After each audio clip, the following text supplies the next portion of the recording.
Hello everyone, welcome to Your World or Mine. Show me yours and I'll show you mine. And today I, the alien, have beautiful Cecilia here, all the way from Kenya. Now Cecilia is doing amazing things in East Africa and she's just putting the world on fire. So I'm really curious about what you're actually doing, Cecilia. Can you tell us more about your passions? What are you busy doing? Definitely. Very glad to be here, and thank you for the invite. Greetings from Nairobi. And what we're focused on is looking at ways. Center for Science and Technology was started in 1998 it's part of the Kenya National Academy of Sciences, but it's also a UNESCO associated center. Mostly environmental research and focus, and looking at climate change, adaptation in specific, and bringing a lot of this climate change jargon is highly technical and very confusing. So the idea was then to be able to take that advanced scientific knowledge and break it down in a way that it could be used by communities, by industry, in order to actually bring about the adaptation we need in order not only to cope, but to reduce the negative impacts and the human activity that are causing problems. Wow, that sounds amazing. I love what you're saying to the adaptation part, because I know for a lot of people, it sounds like, like doomsday talk when people talk about climate change. And they don't really understand on a very practical level how their daily activities influence it. Simply by just thinking of all the materials we use in our daily lives and becoming more conscious of how we do things and what we actually buy, for example, how that impacts climate change. It's coming closer to home, sort of. Is that your experience as well? Definitely. That we now have a lot of technical data, and we have to adapt our behavior to use that technical data to change how we behave. One of the first community experiments was with drought and resilience to drought. And in rural communities, and everywhere in the world, it typically was the farmer's knowledge about, the rain is supposed to come in this season, and this is what I do, and this is what I do. And the season that the rain is not here. Well, when you have a lot of variability in climate, then you now have to stop going on your instincts or what you learned as a tradition. You have to become increasingly dependent on the weather forecast. And knowing if the weather forecast says X, Y, Z, this is what it means in terms of how I do my planting or my harvesting or my preparing.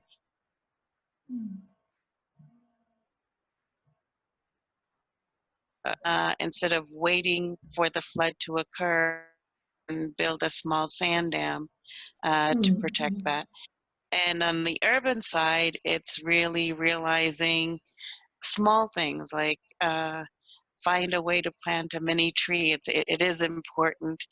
Find ways to, instead of burning garbage, which releases a lot of the greenhouse gases, let's find ways of either composting or finding ways to reuse so that we're not, especially things like plastic are a lot of the most dangerous greenhouse gas release, and then also toxic emission. So can we reuse those containers? What else can we do so that we're not making a bad situation worse? So that really is coming down to more conscious living of how, like you say, Exactly. our behavior. I just think back Exactly. of, I was running around Africa for many years in the past 2 decades, and if I now look back, And I think just of the perception of, you talking about planting a tree, for example, of not deforesting, that we do need the trees. And you know, I personally use a lot of paper because I'm a writer. I write all the time. And for me, it's a privilege then to plant a tree every now and then wherever I am, because I'm using the trees. But you know, it goes me back to education already as a little one, how we get to learn about the world and everything going on around us. It's no use for us Exactly. to wait till we're like 25 or 30 or 40 or 50 and then suddenly to change our behavior. So I Exactly. love what you're sharing, that we're using the technical data that's available now, but now we need to bring it really close to grassroots level, to also education of how we teach children, guide them about what nature is about and what our behavior's impact is about. Like a little one walking into the shop, they want to buy some, Exactly. they want sweets, for example, which is wonderful. We all are little children inside. But the packaging, for example, if I just chuck it out there, what's it going to do to the environment, which is my future living place, my home? So from that level already, to understand everything I do has an impact on the bigger picture. So it's no longer when we were little, when I was little, for example, nobody told us, they told us not to litter, but they didn't say why. Exactly. Exactly. And the why is now critically important.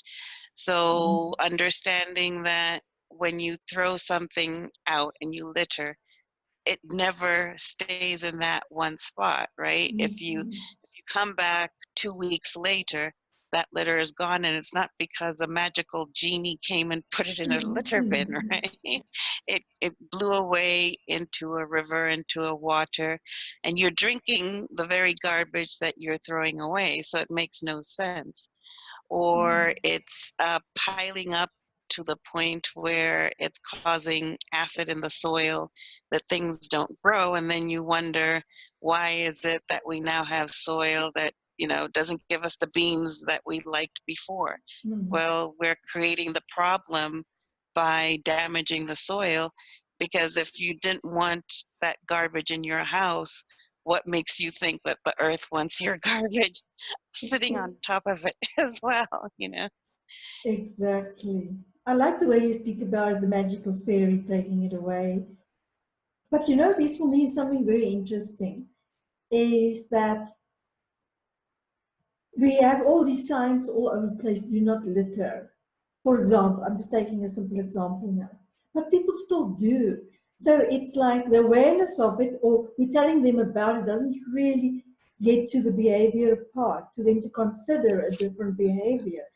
So what are you doing on your parts of the world to make it more real for people, that they can get that through you also used the word experimentation earlier, which I also like, because it's through experimentation that we begin to understand things on on a real deeper level. So what are you doing on that, in that parts of the world, to really bring it home to people, that they can understand the impact? That it's not only somebody trying to scare us, or doomsday talk, but it's very real, and that it's really our responsibility as human beings to be a guardian of the earth and to take care of the planet we're walking on every day, and that feeds us every day, because it's the earth that gives us the food. Exactly. One of the things we're trying to do, there seems to be, like you're saying, there's a disconnect between cause and effect in people's minds, right? They think the litter, some maybe they understand litter is the cause, but they don't understand the ramification of the litter being present. So not only to explain the linkages to soil health, but to explain the linkages to human health, and say a lot of the air you're complaining, you have asthma or a lot of respiratory diseases, you're worried about cancer rates going up.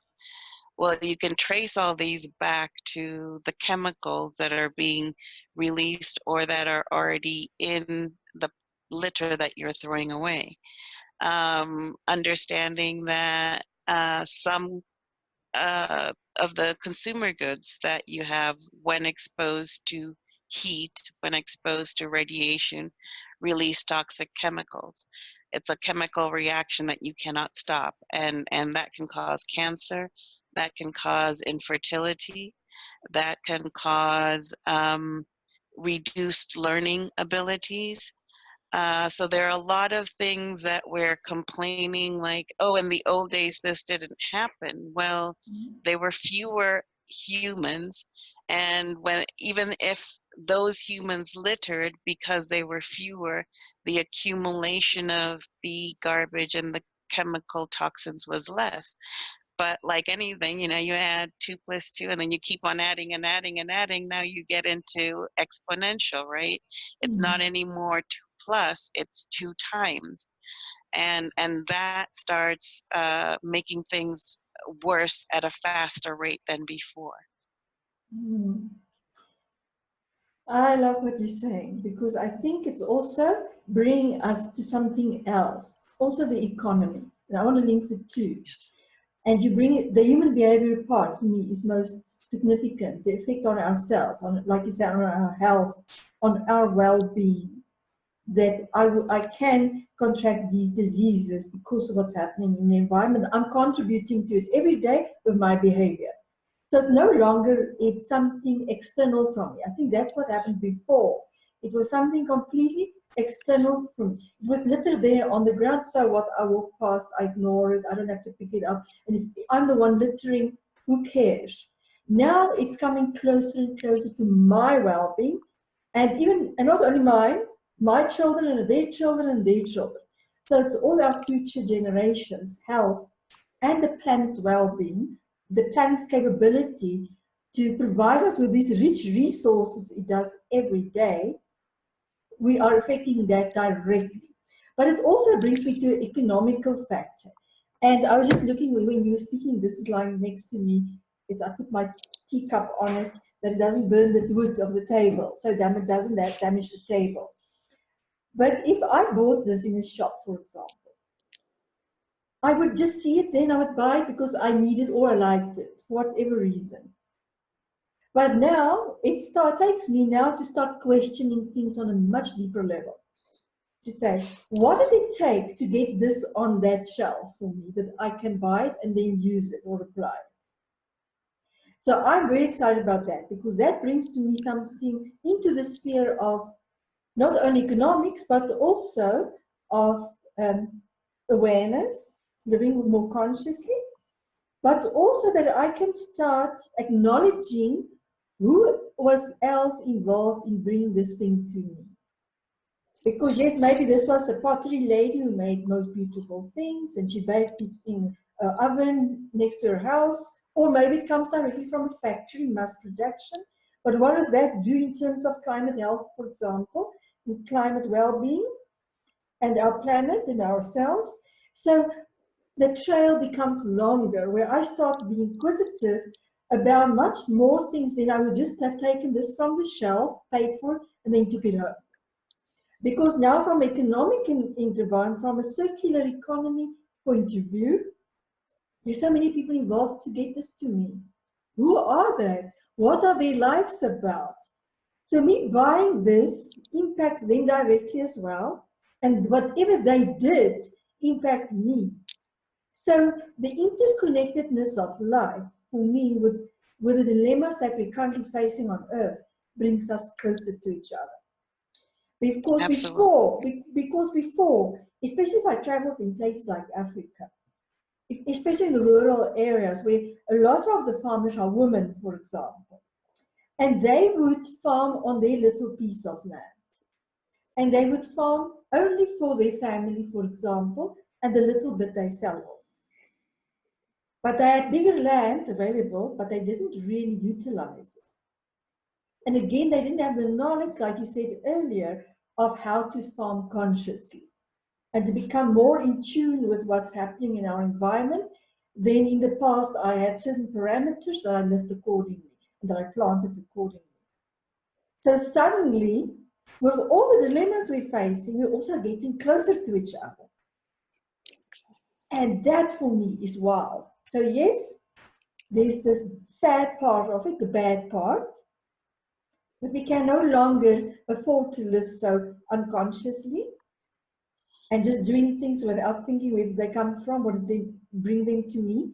You know, I was in the US many, many years ago, like more than 2 decades ago, and there was one incident that really astounded me at that time, because I'm talking about the late 1990s now. I was a vegetarian already then, and I was sitting in a restaurant having breakfast in a fancy hotel. And I wouldn't say the place now, but a most beautiful hotel. And I asked for them for tomatoes, fresh tomatoes. Will you believe me that at that time, in the late 1990s, in this specific hotel, in Spartan, a famous franchise across the globe today, that the chef didn't know what I was talking about. The only thing he was aware of was that ketchup comes out of a bottle. And they called him to my table for me to explain what I actually wanted, the waiter. I was stunned. I was saying, how can you not know what that is? Because you're serving it here, but just in another form, in a reproduced Exactly. form. Exactly. And I think now with technology, in the past we could have had excuses, we didn't know. But now with technology and communications and the internet, we cannot claim being indifferent anymore and ignorance. So I'm really delighted how you share about that, you're bringing it more closer to the people. That you take the scientific knowledge that we have available and the technological information available, and we really bring it to such a place that we can no longer say it's not my responsibility and I didn't know. Because I think that in the past was quite a nice excuse to get out of conscious living. So Exactly, like social media, how we connected, you know, brought us together across geography. So to your yeah. point, it's that we can use it to do things that are not particularly important, like, you know, share gossip, or we can use the same mechanism to learn from each other and to become more aware. And if I'm buying that wonderful cup holder that you saw, yeah. you said, so I can ask and say, okay, how many people were involved in terms of not only were they paid fairly, and how the raw materials were extracted, because we keep on treating the raw materials to make things as if they never finish. But we've learned, as is the case with petroleum, that some things take millions of years to produce, and we can finish them in a few centuries. You know, that's very imbalanced. Same thing with the trees. A tree you planted it does not grow to a mature level that you can harvest it for use in 1 year. Even a fast growing, which is actually more of a weed than a tree like bamboo, takes 5 years, right? And in that 5 years, it requires maintenance, it requires care, and that's a cost. And those are costs that we've been ignoring. This concept of regeneration, how long does it take us to remake and recreate the materials that we're using, and to recognize some of them, it's not just petroleum phosphate, which is a mineral that we use for fertilizer. It's essential to life on Earth, and we've been mining it, and right now we don't it's not something that grows back, and we're running out of phosphate the same way we're running out of petroleum. So petroleum, okay, will be very uncomfortable if we don't have electricity, but without phosphate, we then run into a situation where the plants that we grow cannot grow because they need phosphate. So it's realizing that our refusal to accept consequences can push us to very dangerous limits. We're at a point where they're not irreversible, we can change, On the biochemical side and the genetic engineering side, scientists are working without sleep to try and solve these problems. But we can't keep adding new ones, because if we're using up phosphate, we're using up fossil fuels, we're using up this, we're using up that at a rate faster than science can produce a solution, then we fix one thing, we're going to knock ourselves out with another thing. So like you're saying, let's become conscious of cause and effect. Let's become conscious that maybe we recoup materials. Looking at what we are, for example, cell phones. We use them, and somebody told us it's very fashionable to have a new cell phone or a new smartphone every 2 years. Okay, fashionable or not, like you're saying, there's resources, there's a lot of metals that went into that, there's a lot of energy that was produced to create that cell phone, and none of those metals or the energy used, are we then saying that every time a person throws away a cell phone in 2 years, we know that we can replace everything, every material and every amount of energy used to make that cell phone in 2 years? We haven't reached that point, right?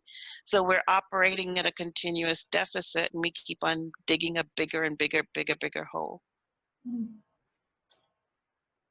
You know, as she's saying that, I just have this vision suddenly of,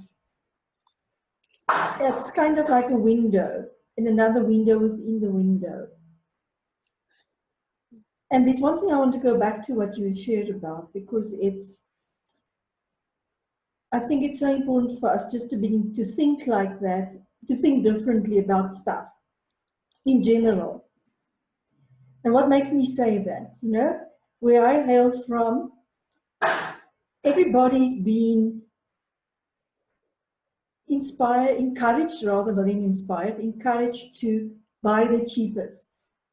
Now, what does that mean? Let me just explain what that means for me. It might not mean the same for somebody else, but if we just start thinking about it more independently and more creatively, we will see what's really at stake. And you mentioned, how were the people treated?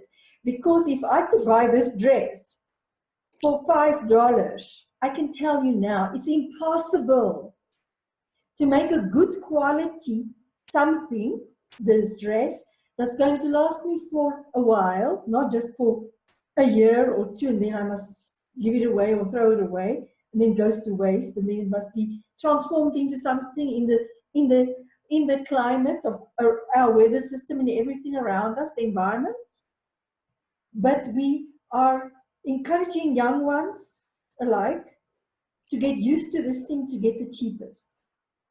And then if you start looking at it, were the people who produced it treated fairly? Because if you really look at it, it's impossible. Because my mother was a dressmaker, and if she had to create a dress like I'm wearing today, I know how long it would have taken her. So it's that energy that went into it, it's that creative spirit that went into it, it's the being's time. And now you tell me that it's good to honor cheap stuff because it's fabricated again in bulk, and were the people treated fairly? And the other side of it for me, which I felt horrified about, was when I traveled in Africa and worked in Africa, was in the mines. How unfair the people were treated who worked in those horrid conditions to bring these resources we're talking about, like today, the minerals out of the earth, that can be used in whatever fashion externally. How unfair they were treated. There was an example that horrified me. Like in one of the mines in Zambia, for example, we were looking at what the people were just paid for their work in relation to somebody that would have flown in from Australia, same level of knowledge, and the one was like $110 an hour, where the other one was $5 an hour. That's not fair treatment. And I think we were oblivious to many things before. After the World War II, where the world had to be rebuilt, There was a lot of opportunities for rebuilding. For this industrial time that we live in today was rebirthed again at that time in the world, because we had to rebuild everything. Everything was destroyed. So the wars did that for us and still do. But it was this thing of being oblivious to what's really going on. That we now need to start asking questions. And that whenever we go and we need something, do I really need this? Do I really need a new dress? Yes, I'd like one, but do I need it? And the ones that I'm not wearing anymore, what's the use of it having in my cupboard? It's like you say, the regeneration and the passing on rather than. So then, if I really not feeling comfortable in it any longer or doesn't fit me anymore, passing it on to somebody else that can use it. But it's like we have been living in a consumer society where something's got to give, and now nature is telling us it's giving. It's not there, like you say, it's not this inexhaustible source of just stuff that we can as human beings um, just consume all the time. But you know, Cecilia, I'm also really excited about the other side of the spectrum, of the wondrous people like yourself who's involved in these amazing impact projects and things they do in the world, and people becoming more conscious in the way they're living, that side's there too. So it's not all doomsday, but there's, because for me, the mass of society will pull the rest out eventually. And the more people become conscious about and start asking questions and just living more consciously in general, is igniting a flame. And that flame can no longer be, dimmed. It's impossible. Exactly. Exactly. So one of the things that we say is the good thing about the climate change being a man-made problem is that then we are the solution that we seek, right? Mm. Because it would be very different if it were an asteroid or a meteorite that's going, projecting from outer space, and we don't have any control over where it's coming from.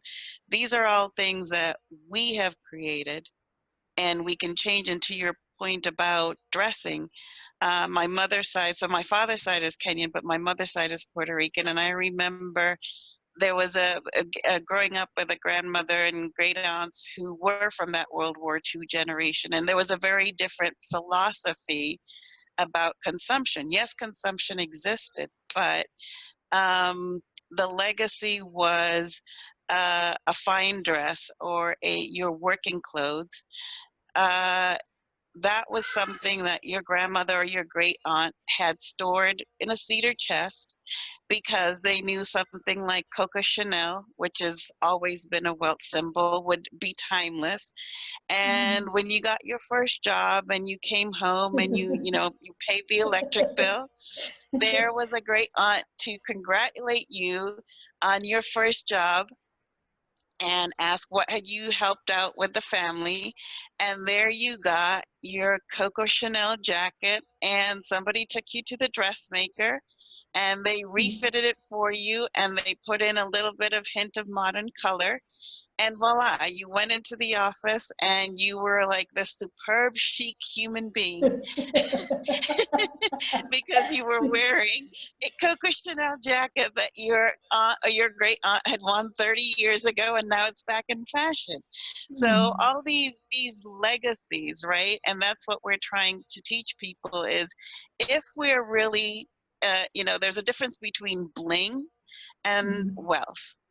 And wealth is about leaving a legacy. And a legacy is something that is just as good to use 10 generations later, 3 generations later, as it was when you originally used it. Yes, you'll change a little bit of it, right? So how are you living in a way? Right now we've been living as if, I don't know, we're like disposable tissue paper, right? We're not thinking even for the next 10 years. And, if we're serious about we want to eradicate poverty and we all want to live like wealthy people, then we have to behave like wealthy people, which is think about legacy and think about things that can be give back even if they've been put in storage, you can still take them out. They can be reused.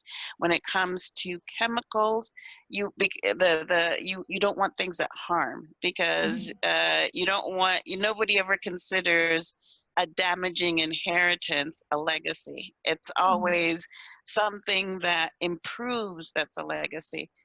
So if we start thinking about the chemicals that we use, and we stop thinking about them being just efficient and effective, but how do they improve the systems, that not only from harvesting, but also to disposal, what improvement do those chemicals cause along the way, so that there is, I mean, wouldn't it be wonderful if in the next 10 years we came up with a solution that not only reverse climate change, but we could start to measure and say, oh my God, not only have we stopped the greenhouse gas emissions, but the air we have now is 10 times cleaner than it was 200 years ago.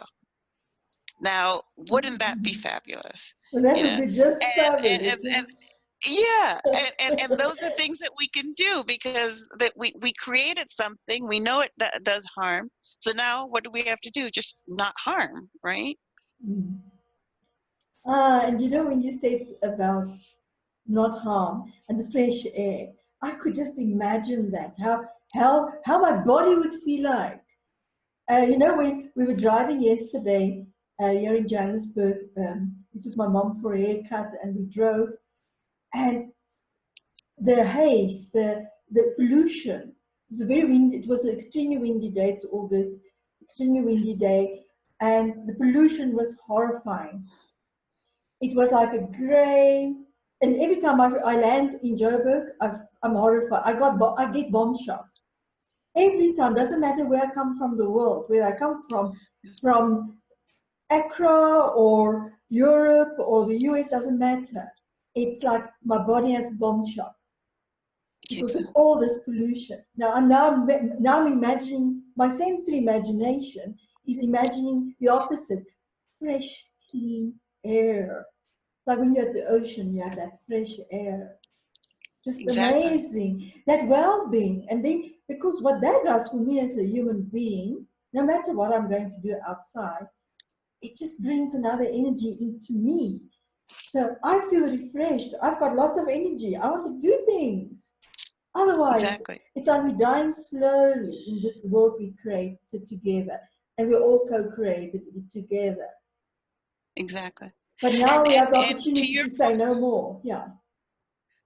about creating stress for the body, right? We're all Mm. complaining. Yes, part of it is we work frantically, but part of it Mm. is we're physically stressed these days, right? Our bodies Mm. are trying to keep up with a faster pace of work, a faster pace of learning, but they're also trying to keep up with a faster pace of toxic accumulation. And those of us who have the privilege of escaping every once in a while to a place where Mm. there's no pollution around, the first thing you do when at least for me, the first thing I do when I arrive is like, I need a nap.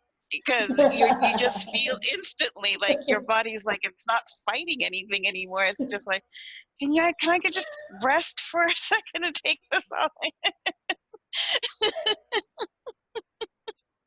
And then after 2 or 3 days in that environment, and you're eating the food, and you wake, and you don't even need an alarm clock anymore, that you Exactly. wake up Mm. automatically, and you're like, wow, I woke up without an alarm clock and I feel rested, Uh-huh. because your body's not fighting that battle, right? Mm. I know that feeling, for me as well. I was born in the Karoo, in South Africa, and it's flat there. You can see 4 miles in front of you, but it's openness, it's space. And I know what happens to my body when I walk on that soil. It's just this openness. And the same thing happens when I'm in nature. I just become one with it. I dissolve into the nature because for me, there's harmony there between all the different unique parts of nature and us being part of it. And I think that is such an amazing physical experience, which stirs an emotional response and a mental response. That it's sometimes really, for me, it's like, how can we not want that for ourselves? Exactly. It makes And complete I call it sense. the Yeah. affordable the affordable spa, right? Well, there'll Yeah. always be people who want to spend a lot of money to go to a luxury spa. But if we could be in Nairobi or Johannesburg and have the tranquility of a nature spa, wouldn't that be something that we've accomplished, right? I do as well, and I know it scares in the beginning a lot of people. There's a lot of fear coming up. When I used to do a lot of work in the business world, I would take them into nature, and I do workshops with them in nature, in open spaces where they can see the sky, where they can get that spatial intelligence available to themselves, but also, and what they tell me afterwards, something happens to them on a subconscious level. They don't know even what it is. They cannot have a name for it. But when they go back then to the office, to the buildings, and to the factories where they come from, it's a different experience. And I worked with a group of young people. They were all technical people. They were all developers working for a software company. And we also took them into nature and we did some interesting creative things with them. But when they went back, they told me they decide every day they're going to take their laptops because they can code on their laptops outside, and they're going to sit and work outside for an hour a day. And they couldn't care what their bosses were thinking because it had such a big impact on them to be just for like 3, 4, 5 hours outside that day together with me, that they had to bring that into their daily lives because I saw immediately how creative they became. All the things they vouched as problems in their work suddenly disappeared. The way they related with each other changed completely. And that for me is how we get to realize that when we do things outside in nature, that we get to understand the impact we have on nature every day with the decisions we make and the way we live. And to your point about integrating, right, with the green building movement and the biophilic cities movement, we're no longer even waiting to go out or go someplace else. We're designing the building so that sunlight comes in. By being a little more prudent about how we do the wall, we can have what is called a living wall. So you can either grow the flowers or grow those fresh tomatoes on the wall in your office, right? And you get to experience. So instead of even having to say, I have to take a break out, you have that environment that creates that maximum tranquility and that peak productivity. You have that surrounding you on a daily basis, the full, because 8 hours is a long time, right? And some of us work 10 hours, 12 hours. Imagine how different you would feel if instead of having just a 1 hour break, you had that wonderful environment surrounding you for the 8 or 10 hours. And even better if then you go home and you still have that environment, right? Oh, yes. And so then you're totally immersed in this wonderful, nurturing system. And it's not that hard, right? We have green building standards. We have all these green building societies coming up all over the world. And what you realize is this is not science fiction. You're not watching some movie in which somebody has created some utopia. It's something that in Kenya we say pole pole, slowly, slowly, you take one little step and you take another little step and you take another little step, and you can convert an existing building to be better. And if you're starting from scratch, then don't build it the wrong way. Build it the right way, right? Exactly. Oh, I love what you say. I'm also evangelist of what Steve Jobs did with the Pixar building, and he did it for the reason of synchronicity as well as one of amongst others, that people could communicate in a different way by being in this round building with a garden inside. So they would have all their meetings in this garden inside this huge building. It's just amazing. Those type of things, the impact has on ourselves. We used to have a house where the house was built around a garden. So the garden was inside. So you would instead of going outside, you'd go inside to the garden. Well, we had one big one outside too, massive plot we lived on at the time. But it was such an amazing experience to bring friends there. It was such a mind change for them that you're taking them from the house inside to a garden, a big one. And you would sit there and you would have your entertainment there and you would have your bride there and your food, you cook it there, everything. But it was such a different experience from going outside of the house, outside. It was something very intimate, but also extraordinary because of all these plants and flowers and things around you. And the open air, because it was completely open. There was literally And that's birds a around the perfect house. example of a simple behavioral change, right? Yeah. Because when we're designing the house, where's our most minds? Oh, what about the stainless steel stove or the, all these things.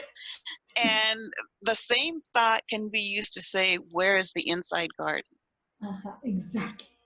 Exactly. And it's the way the little ones then grow up as well, because when the little ones grow up in that environment, nature is in their house. It's not only a plant here and there and a flower here and there in the garden. It's inside, it's the center of your house actually. And it's so simple. I think if I have to look back, we didn't build the house. We were living in when it was already built. But if I think back now, that specific design wouldn't have costed a lot of money because it was so simple to build that way. So it's not that it would, sometimes you see these most beautiful homes at the ocean with these cliffs, and we know that to build there it's quite expensive, for the foundation, everything. But this is simple. There's no real science in it. When I say not real science, I mean it's not a difficult thing to do. But we can start to begin to think more consciously about things like that. That excites me. I think that's wonderful. I mean, one of the things that you bring up, and I don't know if it's, fact or fiction, but it makes for a good story, right? And they said when Columbus was arriving to the first trip to America, it's not that the Native Americans didn't see, it's that they had no cognitive model of a ship. And because they had no cognitive model of a ship, they looked at the horizon and they saw something, but they didn't see it register that this is a ship coming, and that ship brings people, and that could be an issue. And the modern day equivalent is people say, when you're going to buy a car and you decide you want a red car or you want a red particular model car, and you've never seen those cars on the road before until you're getting ready to buy one. Then it seems like everybody has one, right? Because that's what you're looking for. So the same thing happens once we create that mental model of this is what you look for, because right now we don't have a mental model of there should be an inside garden in a house. We know that we have a mental model there should be a kitchen, there should be a toilet, but we don't have a mental model there should be an inside garden. The minute we put that there, we then start to see, oh, I remember I went to Haley's house. She had an inside garden. And then all of a sudden, all these houses with inside gardens seem like they're all over the place. Well, they were always there. We just weren't looking, right? I love what you're saying because it takes us to the one thing that I'm also really passionate about is the models of understanding, what we create, and that leads into it. Where before you couldn't care if you had electricity in your kitchen or whether it was a gas stove or whether it was from paraffin in the rural areas where people still use paraffin stoves, which some people wouldn't even know what it is. So when you speak to some people in some other parts of the world and you told them you had these little stoves in your home, they would tell you, what are you talking about? We've never seen those. And it's like even the mobile phones, like this thing. When my dad passed in 1977, there was not something like that in this world. So he had to come back today He would be like those Native Americans. What on earth is that? And if I Exactly. tried to explain to him that I'm not talking to you like this, he would think I'm on drugs. Exactly. I mean, my mother keeps saying, she's like, for God's sakes, you grew up in a world that did not have this. She has a Puerto Rican accent, this Wi-Fi thing, and this need for battery. And now it's like you're a cocaine addict. You have to have Wi-Fi everywhere you go. This is ridiculous, right?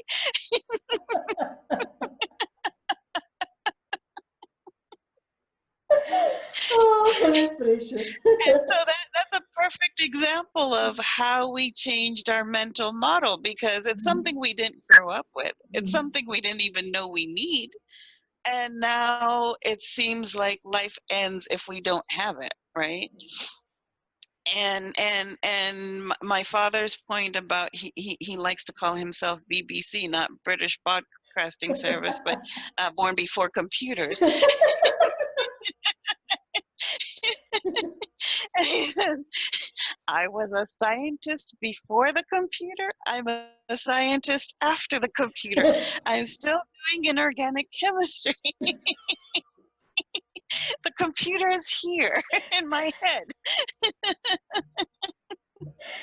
Oh, the other precious thing that you remind me of now, that is so wonderful, is if my dad did come back today, he was an auditor, an accountant, and I remember him doing this without calculators. And I remember as a little girl, I was always looking because he always brought his work back home at night, and he would work there, and he would have a column of 10 figures with 10 digits, figures below each other, and he would take his one hand and he would do this, and he would write down the answer. And I would be astounded. How on earth did you get that? It's impossible. How did you do that? And it's the same thing you're speaking about. So for me, it brings me to something else. That we have all this, we've got the beautiful sciences and technologies, and there's the human part, the human behavioral part, the human ability part. Is I think we need to also now come to more of a balance in the world between these two parts of ourselves, because it might seem a little bit unbalanced at the moment, that we're giving too much attention to the one, and that yes, we have these beautiful technologies and the things your mother, I can't even pronounce that word that your mother used, but it's that we have to break from that too now and then, that we can go back to the nature part, for example, whatever that means for us. And if we have an indoor garden, wonderful. If we don't have one, just to go and sit next to a tree for 10 minutes a day or 5 minutes a day and connect to the earth. Because if we lose this relation to the earth, nothing we do will really have impact, because it would be firstly half-hearted. It would feel that somebody had to persuade us to do it. It would have no real meaning for us. But we need to nurture this relationship with the earth, which provides us with all these wonderful things. And we need to pass it on to the generations coming now as well, to create that excitement and enthusiasm to begin to live more consciously and to have a better relationship with the world, with the earth, and with our other human beings. Nothing is separate, we're all connected. And that's one of the things, Center for Science and Technology Innovation is not an academic institution, but we liaison a lot with the universities here, especially in Nairobi. And what we're talking now about is knowledge realms, creating knowledge realms. Because, for example, you'd look at petroleum.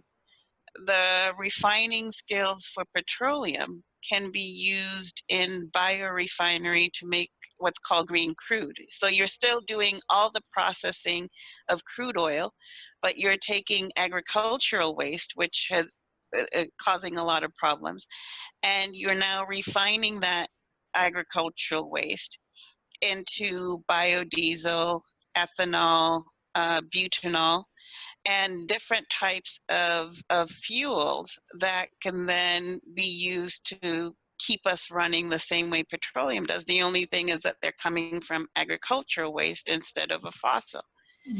But in terms of getting this to proliferate, it's now not only the awareness, but the skills, right? Because my instinctual reaction if I'm in petroleum refinery is to dig a hole in the ground. It's not to go look for a pile of waste sugar cane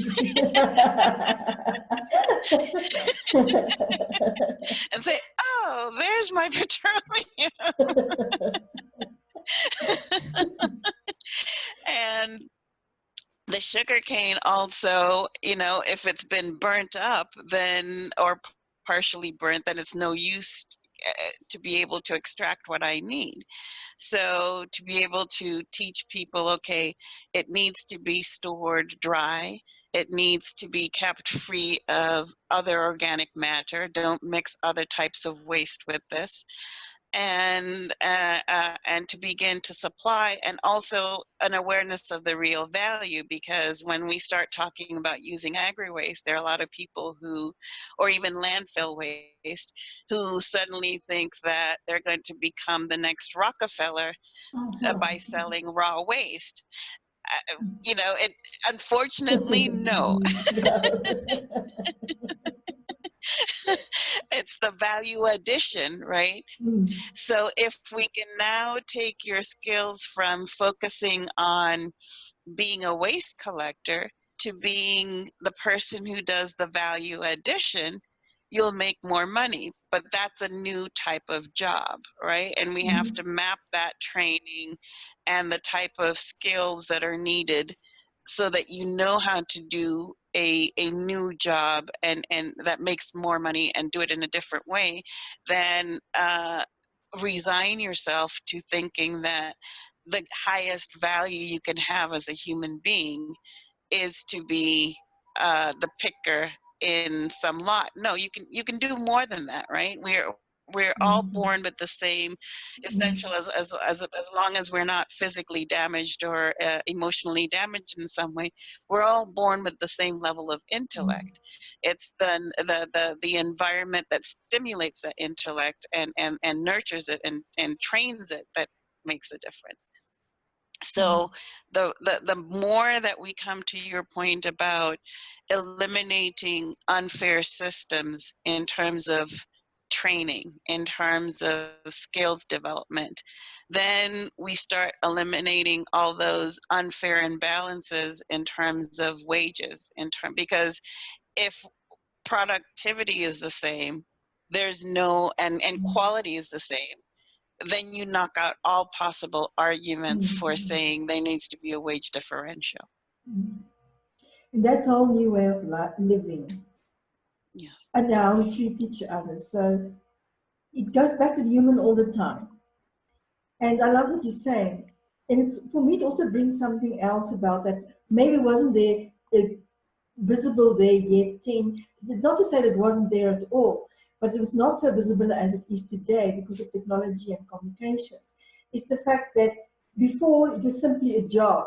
I would have gone into petroleum and I would have been this engineer or whatever it is, project manager, and I was doing my thing, or scientist, whatever it is.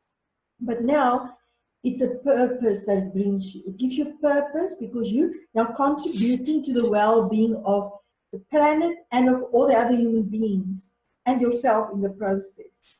So you're doing it for a different reason. And when we do things from a purpose point of view, there's passion involved.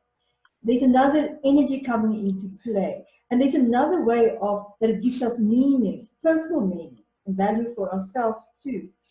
And it's very different from, like you shared now, like when you see there's this economical opportunity to make lots of money from all this waste. And it's not. It's the other side of it, that I'm part of something much bigger than me. And it's giving purpose. And you talked about legacy earlier. That's legacy stuff. Because these new jobs and these new roles are so needed, and like you said, the youngsters need to be they need to learn about it, they need to skill themselves up on it. It's a different way of thinking. It's not thinking the same way that the same people who worked in the petroleum facility thought in the past. Like you said, they were digging stuff out of the earth, and now we're going to look for a heap of stuff lying around somewhere. So it's a very different ability in ourselves as And well. it's the perfect answer to your point about the challenge between. The challenge between? Yes, because with the automation, yes, the automation is replacing a lot of jobs, but right now when you look at the jobs, what jobs are there? They're the ones that really humans, you know, humans are one of the most sophisticated machines or robots on the planet. The robots are still, and the perfect case in point is machine translation. There's a funny YouTube about two Scottish getting on a lift and trying to get the lift to understand number 11 for the floor, and the lift does not understand a Scottish accent. Well, and it That's was funny. programmed by these blasted Americans who don't speak Scottish, you know.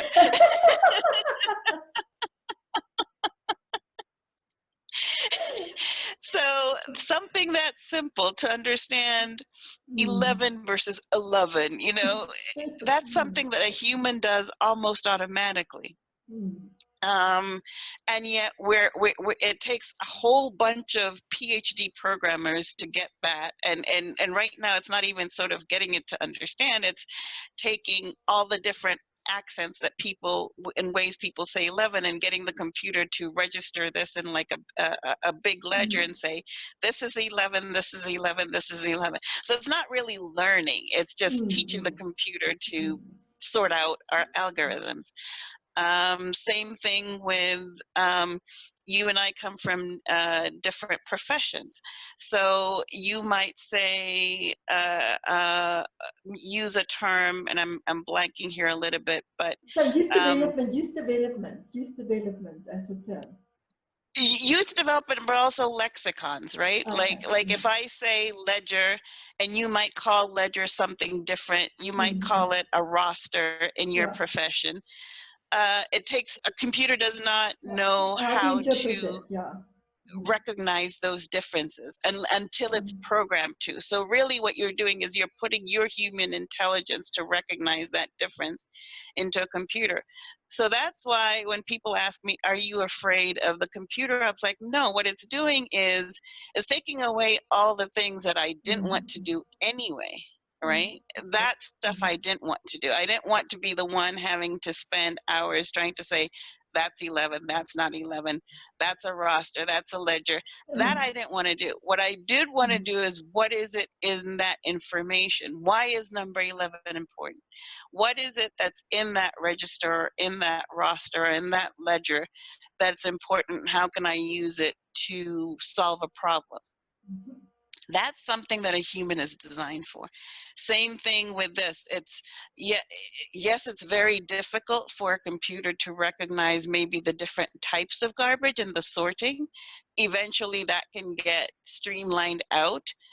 But what is it that I'm going to do with a PET plastic bottle versus a copper metal can? That's what a human is needed for, to think about what is the difference. And if I'm going to reuse it, yes, the sorting is a menial job, and it might put food on the table, but why not grow and aspire to learning the skills that are more geared towards, what am I doing with the copper? If you know what you're doing with the copper, then you're not just putting food on the table as long as that trash exists. You know what to do with copper in any shape it exists, whether it's in a can, in a garbage, in a pipe, in its raw form, or even eventually how to try and see if we can synthesize copper, if we can make copper itself. That's the place that you want to be as a human. I love it. I love it. Cecilia, oh, I really love it. I think you're mentioning so many important things that we can consider these days and get our hands dirty in that way of exploring, of go and, if you don't know, go and research, go and speak to people, get out of the box. learn new things. It's wonderful. It's like you're saying, but I rather want to do the sorting of the ones like you shared with the copper. What is it really used for? What can we do with this? How can we practically apply this? Whatever it might be. How will it impact our lives in a more improved way in the earth, for example? That's more for me meaningful anyway as well. Than doing, like Exactly. you say, a job that artificial intelligence can do, a robot can do. And Exactly. I totally agree with Exactly. you. AI is not yet, it's not a scare at all. It's we, like you say, there's a human needed to teach it what to do and to tell it what to do. And like we say, it's not that easy because we've got so many Exactly. different languages and so many different expressions. And it's not that simple to translate and interpret it. That's what we are here for. That's more meaningful and also And more those of fulfilling. us who like you and myself in Africa know, like there's so much glorifying of the self-driving car in the West. I'm like, yeah, put it on an African road for 5 minutes. I always find it fascinating also, and I'm saying this with a lot of respect for those who's involved in those type of things in other parts of the world, because when people start building systems, and I'm just talking systems from a system perspective, and they never put their foot on a place like a continent like Africa or India or some parts of South America, for example. I just smile because I think you are designing this massive, very sophisticated system, but you never have experienced the real dilemmas that people face on other parts of the world. And yet you think you're a futurist. So I'm just saying, go and travel a bit, go and look, go and go and communicate with the people to understand what their lives are about every day. Then you can start to design systems, because otherwise you're just designing a system for a specific region in the world, not for the whole world. Nobody, not all of us can benefit from it. But I say that with a lot of And to your respect to those point, involved. no, but you're bringing up a really good point, is that when you design a system, systems are based on assumptions, and those Mm-hmm. assumptions are not necessarily universal. For example, in a self-driving car, the assumption that the line on the road will always be painted. No. No. And then you go to people who are designing the system and they go, why? I was like, I don't know why there's no paint on the road, but you're supposed to drive even and stay in your lane even if there's no paint on the road, right? That's the beauty of life. I really sometimes I really enjoy that I've been born on this continent, that I've had all my personal experiences on the rest of the continent, also Egypt and places like that, UAE, Europe, USA, South America, and Australia, New Zealand. But it's becoming from here and Japan, but here is where I think I learned a lot more about life in general than anywhere else in the world. Now, no matter how sophisticated it is out there, Exactly. it's just this one real personal experience of this is what life's really about. And we have internet connection Exactly. difficulties doing these podcasts. You haven't been in Africa yet, for example. Yes, When people complain exactly. about some things, I say, what are you complaining about? How can that be difficult for you? But everything is Exactly. relative, isn't it? So, Exactly. Exactly. Exactly. Cecilia, I had a wonderful time here with you today. And thank you so much for making the Likewise. time. And I would like to invite everybody who's got, be curious. It's the first thing I would want to say is be curious. Um, Listen to our podcast more than once. You'll hear different things. Explore some of the stuff we shared, but moreover, connect with Cecilia. She's one powerhouse full of wisdom and knowledge and ideas and humor. You see how much we laugh today? It's not all serious. And and if you want to have impact and you want to discover your purpose, also connect with us and with Cecilia as well. Explore if something she shared today stimulated something or ignited something, connect to her. She can maybe guide you in some directions as well if you can't help her yourself. But really, this is what we are all here for. Is this is a sharing space, and no one is better than the other or more important. It's just we bring different things to the world. and so do you all. So thank you so much, Cecilia. I want to ask you, do you have one last message for our ones who came more recently, the younger ones? What would you tell them today from what you experienced until now and what you know today? Not to be scared. I know there's a lot of doom and gloom messaging in the world today, but you know, those of us who look a little older, we've survived those stories too. And to be, you know, I grew up with the threat of, you know, being blown up in a nuclear war any day now. Thank God that hasn't happened. So we create, and the reason it hasn't happened is because we all said, no, this is ridiculous. We're not all here on this planet to be blown up by our own nuclear weapons. We're not going to let it happen. And there were peace accords and de-armament treaties signed, and we can do the same. We can do the same with climate change. We've started making those treaties. We can do the same with social inequality. We can change the direction of how things go and create a new season in our lives. And the other is, don't be afraid to ask. I think one thing that my generation was a benefit was that there was never a penalty for saying you don't know. And I would say even in this session, we've made a lot of different historical references, scientific references. If there's something you don't ask, you know, tap Hannelie and say, you know, that thing that you were talking about really didn't make sense to me. Could we do another podcast and go deeper on that? Exactly. And she'll be happy to. I'll be happy to provide information. I love that. Thank you. Oh, you raised something so amazing. Exactly. Go deeper. You don't know, you need to go and get oil out there, but there's some wisdom out down there, deeper. So thank you so much, Cecilia. Lots of love to you and what you're doing Exactly. there in East Africa.